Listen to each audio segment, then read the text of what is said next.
សត្វស្វានិងសត្វតូច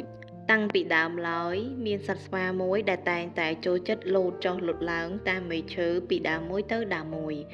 នៅក្នុងព្រៃថ្ងៃមួយវាបានជួបនឹងសត្វតូចមួយក្បាល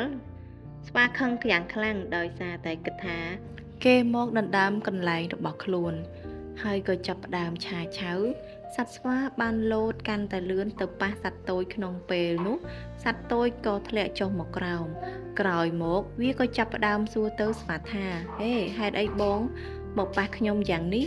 ខ្ញុំក៏ជាសត្វរស់នៅក្នុងព្រៃនេះដែរបើមានសត្វណាមកធ្វើបាបបងឯងអញ្ចឹងតើបងមានអារម្មណ៍យ៉ាងណាដែរបងប្រកាសជាឈឺនិងមិនចូលចិត្តគេទេតែពេលនេះខ្ញុំក៏មានអារម្មណ៍យ៉ាងនោះដែរថ្លែងពីសត្វស្វាវិញពេលដែលបានឮសម្ដីរបស់សត្វតូចវាក៏បានដឹងនៅកំហុសហើយក៏បានសុំទោសសត្វតូចសត្វតូចក៏បានអភ័យទោសដល់សត្វស្វាចាប់តាំងពីពេលនោះមកសត្វស្វានិងសត្វតូចបានរស់នៅជាមួយគ្នានៅក្នុងព្រៃរហូតមក